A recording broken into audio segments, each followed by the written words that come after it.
सुरू असलेल्या या कीर्तन महोत्सवामध्ये आपल्या सगळ्यांच्या समोर कीर्तन करण्याकरता उभी आहे.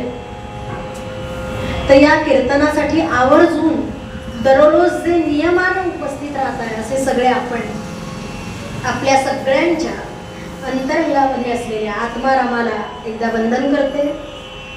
ज्यांच्या वागण्यामुळे समाजामध्ये धर्म टिकू नये, सज्जनता टिकू नये, अशा सगळ्या सज्जनांना नमस्कार करते. कीर्तनामध्ये जर कोणी विशेष उपस्थिती असेल तर त्यांना नमस्कार करते. दोन्ही साथीदारांना नमस्कार. माझे यजमान चिंतामणी निमकर तेही कीर्तनकार आहेत, उत्तम साथीदार आहेत. अनेक महाराष्ट्रातल्या नामवंत कीर्तनकारांना साथी केलेले आहेत, स्वतः उत्तम कीर्तन करतात, त्यांना नमस्कार करते आणि निरूपणाला सुरुवात करते. निरूपणाला घेतलेला जो अभंग आहे